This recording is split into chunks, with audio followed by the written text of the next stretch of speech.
The Boy Who Reversed Himself by William Sleator, 10. Bright red, spiky shapes bobbed and swelled against us, changing like patterns in a kaleidoscope. Pete yelled. But they weren't hurting us. Their touch was velvety and delicate. We lay against something cushiony. Where were we? I turned my head. High above us, or perhaps it was kata from us or below us. I wasn't sure. Greenish tendrils expanded and shrank against a background bubbling with purple and orange. Was I looking at a sky? It seemed to be early morning or late afternoon here. I hoped it was early morning. Laura, Pete said faintly, do you see what I see? It was just the ketchup, right? Just a hallucination, isn't it? Afraid not, I said. This is real, Pete. The four-space world, the world on the other side of our space, like I was trying to tell you. No, it's not, he moaned, and I could feel him trembling beside me. It's not real. It's not. Shh. Let me think. I forgot to get my bearings. I turned my head away from the sky. Everything changed completely. Now all I saw were textured columns, some tilted sideways, some hanging above and below us, branching and intertwining, fading into the distance in all directions. I looked down at my hand, muscle and bone and skin on a blue mat surrounded by brown gnarled lumps. A black speck appeared out of nowhere, ballooned into a fuzzy ball, grew scurrying legs, and vanished, even before I had time to whip my hand away and shout. In the distance, something shrieked back. Wind rustled. My gaze shifted. More tunnels formed by rough columns, darker, a group of feathery puffs, expanding, contracting, sprouting eyes and cartilage, cackling, shrinking away to nothing. I closed my eyes and groaned. What were those things? Why did they do that? Did you see that? They're just cross-sections, I told him. They're not really doing that. They just look that way because you can only see parts of them moving past your surface. Like I was trying to explain to you before. I don't get it, Pete whined, turning toward me. Then he gulped deep in his throat. I didn't blame him. All the way out here in four-space, fully illuminated by four-space light, we could see inside of each other without the aid of a flashlight. From one specific angle, Pete looked normal. Then he moved a little and part of his liver would peek out around the edge, a section of his lungs, and then all the rest. The sight of those living, slimy, bloody organs, not to mention those such substances as flowing mucus and half-digested food, was a lot more intense than a little dead frog in biology class. Laura? I can see inside? Then don't look, I said, turning away from him. Just don't look at me till you get used to it. At least we can't see inside four-space things. But I don't like this. Kill it. Don't you have a pill to make it go away? I told you, this isn't like that. It's real. We had to get back to my room as fast as possible. Thank God we had the rope to show us the way. It was so complicated here that I had lost my sense of which direction we had rolled from.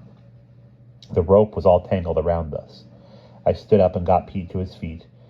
He waited there numbly, with his eyes shut, as I managed to unwrap the rope from him and then from myself, trying to look at him as little as possible. Almost the entire length of it seemed to have come uncoiled as we fell. I began pulling on it and coiling it up again, expecting at any moment to feel the reassuring tug as it tightened, tied to my desk on the other end. But it didn't tighten. I kept coiling, and then there was no more rope to coil. I felt the end of it in my hand. In our fall, the hasty knot I had tied had come loose. The rope was not attached to the desk. No! I screamed. How far had we gone? I turned in a frantic circle, searching for my room. The tilting avenues of columns billowed and rolled like curtains in a breeze. The sky, more purple now, blinked on and off, tiny lights like fireflies racing across it, dark green tendrils inflating and dancing and shriveling shivering into spikes. No, shriveling into spikes. Red pointed petals bursting open and shrinking away, and nowhere a glimpse of lamp or bookcase or stucco wall or blue afternoon sky. What's the matter? Pete was whispering. Why did you scream? What happened? The rope. It came untied from my desk. We can't use it to get back. You still talking about getting back somewhere? I knew he had eaten the ketchup, but I was still irritated by his inability to understand. Pete, we are in another dimension, I said in a furious sing-song voice as though talking to an infant. The rope was the way back to my room. The rope came untied. Now we don't know the way back. Do you get it now? Came untied, he muttered. Another... Then his voice changed. You let the rope come untied? How could you be so stupid? Just shut up and let me think. I tried desperately to be logical and not give in to hysteria. I didn't know how fast we had tumbled out of three-space, but we had rolled far enough so that there were now solid four-space objects between us and our thin sliver of a world that we would probably only be able to see from certain specific spots in four-space. One of those spots might not be very far from where we stood, but we could find it only by going in exactly the right direction, and there were so many directions here, every inch we moved in the wrong direction would make our chances of getting home even more hopeless. I didn't know what to do. I didn't dare to move. We could not risk going the wrong way and losing ourselves forever. We probably almost were lost forever. A wail threatened to tear itself out of my throat. I clenched my teeth and pressed my hand over my mouth to stifle it. We were fragile paper dolls in a sudden and violent world. We must not draw attention to ourselves. Why hadn't Omar told me how hard you had to push to get here and how suddenly the bounds of 3D space let go, flinging you out? If I had known how easy it was to get lost, I wouldn't have tried it on my own. Why hadn't he warned me? But that wasn't fair. Omar had told me how dangerous it was, and he hadn't thought I'd do anything as stupid as going into force space without him. This was my own fault. I could no longer pretend it might be morning here. The bewildering shapes all around us were fading more quickly into dim twilight. In a way, it was a relief not to see the constant lunatic changes so clearly, not to see Pete's brains every time I looked at him. The darkness was forbidding, but it also made us less conspicuous, perhaps less vulnerable. And back in three-space, it was still mid-afternoon. As the night deepened here, we might be able to see a glow from wherever three-space was, a glow that would have been invisible in bright daylight. Maybe we did have a chance. Meanwhile, where were we? It was definitely a sky up there, and the inflating and shrinking tendrils might be cross-sections of branches and leaves. The black scurrying thing could have been an insect, the feathery things birds. But what about the textured columns forming tunnels in all directions? Trees. We had rolled into some four-space woods or forest. The darker it got, and the less everything appeared to expand and contract, the more ordinary the view became. I was looking at stars, flickering on and off as foliage swayed and trembled around us. I heard distant chirpings and whistling calls, the soft, brushing hiss of trees in the wind. Pete and I were holding hands. Pete, you've got to look around, I told him firmly. Try to get a feel for this place. It's the only way we'll ever be able to get out. We're in some kind of forest, I think. But why does it look like this? He whimpered, frightened again. Why does everything keep changing? Because we're in four space, and our eyes can only see three-dimensional sections of it. So every time something moves, we see a different part of it, a different cross-section. This time I made an attempt to stifle my irritation at his helplessness and to remember how patient Omar had been with me. Disoriented as I was, it must be infinitely worse for him. Do you remember what I told you back in my room about the difference between a flat two-dimensional world and our three-dimensional world and what our world would look like to a two-dimensional person? How can you think about geometry in a time like this? Because it's the only way to understand where we are. It's the only way we'll ever find our way home. I pushed my hair away from my face and launched into an explanation Omar had given me of a person diving into a pool. All I'm trying to say is this place probably isn't as horrifying and dangerous as it looks to us. It's like being out in the woods with one extra dimension. Or in a park, I squeezed his hand reassuringly. Or maybe even just somebody's safe backyard. Something howled hungrily in the distance. Something else roared back. Something that sounded a lot more like a lion than a pet chihuahua. A park, Luna? It's a jungle. Those things sound big. You got us here, now get us out. I'll do what I can. But you have to help too, not just blame me and whimper and make everything worse. With my free hand, I slapped dirt off my sweatshirt. I wasn't whimpering, he said sullenly. Anyway, what about the rope? Did you notice where it was coming from when you reeled it in? It's where your room would be. I know that, but it's hard to remember exactly which direction it was. There's an extra direction out here, remember? Anyway, I think it might have been over there, maybe? I turned unsteadily in the darkness, trying to remember. There was another howl, distinctly closer now. Well, let's go there then, he said, tugging at my hand, before that thing gets to us. No, wait, stop, I pulled him back. Did it feel to you like we rolled 50 feet? No, less than that. Okay. That means that from this exact spot, the rope is long enough to reach back to my room. But if we go running off in the wrong direction and can't find our way back here, then we won't have any chance at all. So what we have to do is keep one end of the rope here so we can always get back to this place and then try out different directions as far as the rope can go.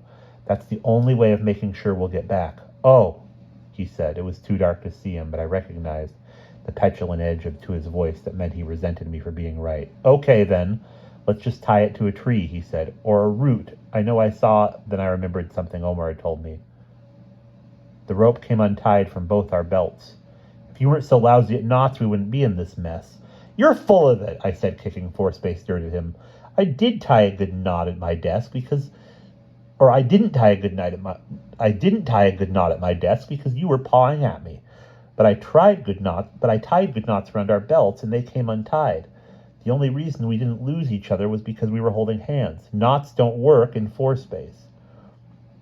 The animal howled again. What are you talking about? Pete whispered. Just let me tie it to a root so we can get out of here. I'm telling you, knots don't work in force space, I hissed. They slip out because of the extra direction.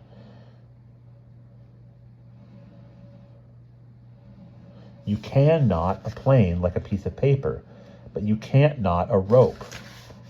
Just give it to me. All right, go ahead. Waste your time trying it, I said, uncoiling a couple of feet of rope and thrusting it at him. But I'm looking for a rock to anchor it with. I fell to my knees and groped around to the ground, holding the body of the rope with my left hand while Pete fumbled with the end of it, muttering, Stupid thing, it's like spaghetti. Dumb kind of rope you picked. It's not the rope, it's the extra dimension. Here's a rock. I tugged on the rope to pull him over. It wasn't easy to get a grasp on the rock until I realized I had to move my hands, Anna and Kata, to get them around it. Okay, I've got one end up. Shove the rope underneath. We managed to get the rope underneath it, then tugged at it sharply to make sure it was securely anchored. The animal was close enough now so that we could hear a deep rumbling purr through the trees and padding footsteps. Hurry up, I whispered. At least the direction I thought we might have come from was away from the animal noises. I started along a leafy tunnel that sloped upward, Kata, and to the left. I moved slowly, climbing, crawling sideways at times, feeling ahead before each step, carefully unreeling the rope behind me. Pete kept close to me, gripping my hand. It was not completely dark. We could dimly see the trees around us in a greenish-silvery light, dark shapes that swelled up and shrank away as we moved past them. Twisted branches sprang out unpredictably, like living things grabbing for us, startling me every time and startling Pete even more. I had to keep telling him that they were only branches in cross-section and that we had to move Anna or Kata to get around them, like moving over a wall back at home. Pete, who had no concept of Anna and Kata at all, had to be guided every inch of the way at first. It was going to take us forever to get to the end of the rope, and it was pretty unlikely that this first stab was exactly in the right direction. We would probably just have to struggle all the way back to the rock and start all over again. The only thing we had going for us was that the animal noises seemed to be growing fainter. Perhaps it had not caught our scent. Force-based creatures might not even be aware of three-space smells, I told myself hopefully, and might have no interest in eating us. After all, we'd be like paper dolls to them, and who eats paper dolls? At one point, I stopped and looked up, and Anna, raking my eyes back and forth across the sky, I saw a mottled green sphere shrinking and expanding as I moved my head, and Kata from that a blue sphere. There were 2 moons here, and maybe more that hadn't risen yet. I pointed them out to Pete, and we both just stood there and stared miserably at them. That was a bad moment, and I almost felt like giving up. What kind of alien place was this with 2 moons? It must be incredibly far away. How could we ever hope to get home? I wanted to cry. I didn't want to be here. I pulled myself together, and we moved on. Nightbirds cackled. The sighing of the leaves rose and fell like some immense creature drawing breath. Behind us, a small animal skittered away through the foliage, and something glittered between the trees above us, Kata and to the right. The glow of afternoon from 3-space, we rushed toward it. A tree branch reached out and punched me in the stomach. I gasped, stunned for a moment. Yes, just a little more pruning while the fool wastes his time in there. Yes, mine will be juicier, healthier. Then I bent Cot out of the branch's way and pulled Pete after me. I kept my eyes fixed on the glow above, moving slowly again, knowing that I could easily lose sight of the glow if some spore space object got in between, but the trees thinned and the light increased as we approached it. It seemed to be in a clearing. Was it possible that we had already stumbled onto the way back home? We reached the clearing. Disappointment slammed through me. I had no idea what the intersection of 3 space and 4 space should look like, but I suspected it could not possibly be as small as this glowing object. Is this it? The way back? Pete demanded. I think it's too small. And the light, it just doesn't look like sunlight from home. Don't be so negative, Pete snapped. Come on, let's check it out. But, well, I'm going. As we climbed into the clearing, we could see more clearly in the glow the ever-changing shapes of four space objects around us. The trees on the edge of the clearing appeared to sprout limbs that danced as we walked. There were growing things within the clearing as well, but they seemed to be arranged in some kind of complex, though orderly pattern, and we were a lot smaller than the trees, small enough so that we could see over the kata, then to the source of the light. We moved closer. Enough, yes. Must hurry back now, before the greedy old hog eats it all up himself.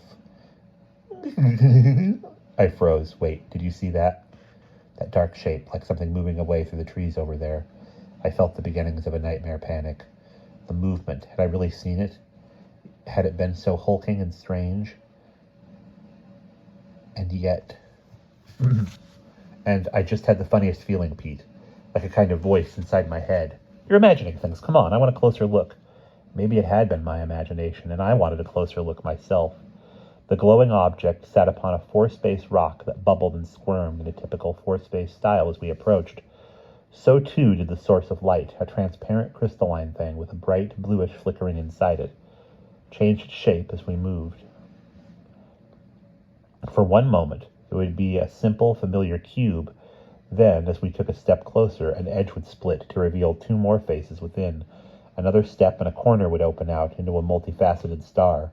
As we walked slowly around it, scraping our shins on the growths that kept swelling out of the rock like granite balloons, and the glittering object on the rock would swallow itself up into an ordinary cube again and then unfold into a kind of diamond, deep rifts appearing as sparkling edges separated and subdivided into more sections, and once again would close together, shrinking accordion-like into a cube. I glanced at Pete. Arlene probably wouldn't have found him very attractive at this moment, with his clogged sinuses and wrinkled brain and grinning skull bluish in this light. But I thought I detected in his squashed-together eyes a real sense of wonder at what we were seeing. Despite the terrible predicament we were in, arrogant and stupid as he was, there might be a good side to him after all. Amazing, he breathed. This is like the most fantastic light show or computer graphics display anybody could ever imagine. What's it doing out here in the middle of the woods? It's just an ordinary lantern, I said, unable to resist showing off that I knew more than he did. Just a candle inside a glass box, except the box happens to be a hypercube. A what? He said, irritated. A hypercube, a 4-space cube. It's like if you take a 2-dimensional square and stretch it out into the 3rd dimension, it becomes a cube, a 3-dimensional solid. And if you take a cube and stretch it into the 4th dimension, it turns into this thing, a 4-dimensional solid, a hypercube. Bull! He said, an ordinary lantern doesn't... Late again? Lazy and irresponsible as always. You are fortunate I am so terribly, terribly kind and have saved you a piece of the head. And do not blame me if it is tough, not to mention bloodless. Pete choked and slapped his hands over his ears. You did feel it, that it's not my imagination. Did you hear that voice? I could see Pete's purplish heart speeding up. Something about saving something to eat, I whispered. Not words exactly, ideas inside my head. He turned to nod at me, then looked quickly away, blood draining out of his face. He seemed to be more squeamish about people's insides than I was. Yeah, he managed to mumble, something about the food being tough. We retraced our steps and walked back around the rock, unwrapping the rope from it. I kept my eyes on the lantern, which had a hypnotic fascination. Hey, look over there, Pete said, pointing. Which way? There were too many directions for a single pointing skeletal hand to indicate them all. On the other side of the clearing, downward to the left. In one of those other directions. I looked Kata from his hand, then Anna. Another glimpse of light, but brighter at this distance than the lamp had been. And not blue, like the lamp, but pink. The pink of a three-space sunset. Let's go, Pete said, but... Pete rushed for it without waiting, pulling me by my right hand. The last loop of rope uncoiled and slid across my left palm. Stop the rope! Pete stopped so fast I crashed into him. I squeezed the rope in my fist just in time to keep it from slipping away. We reached the end? Yeah, I got it just in time. I closed my eyes in relief. I guess this is as far as we go. What? Pete shouted. Shh, they'll hear us. But it looks like our sky over there. We can't stop now. It could be the way back. It's too far, I said. The rope doesn't reach it. Are you totally sure we didn't roll farther than the rope? Tough and bloodless, you say, an understatement. My teeth cannot tell where the skull ends and the brain begins.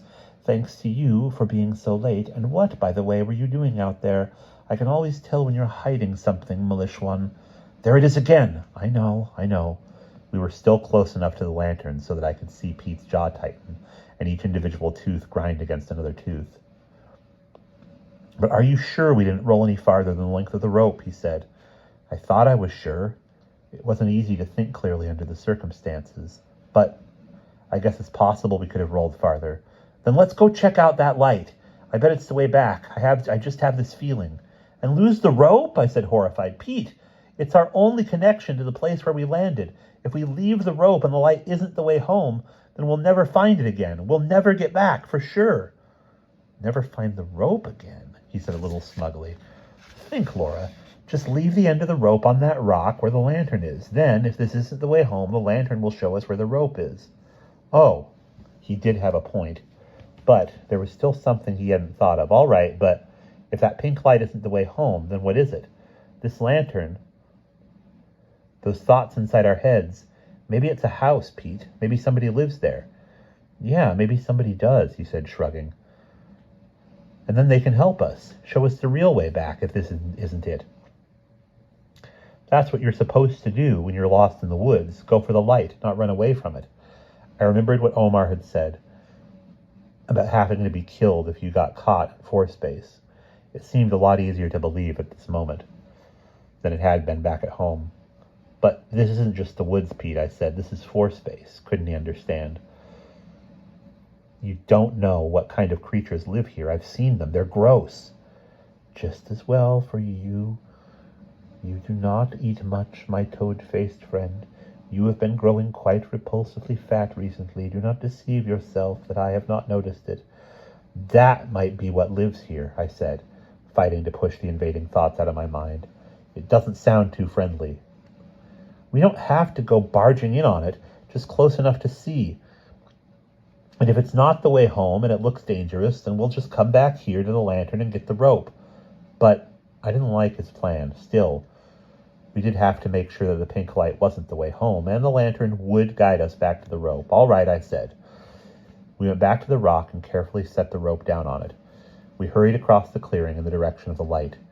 We clambered downward, Anna, and to the left, moving more quickly now that we were getting more accustomed to this place. The light ahead was already brighter and clearer, looking more and more like a sunset. Then I turned briefly back, just in time to see the lantern flicker. A bird shrieked. The lantern flickered again, faded, and went out. Silvery green dimness swallowed up the clearing and the rope, and in only an instant I lost my sense of where they had been. And that's the end of Chapter 10.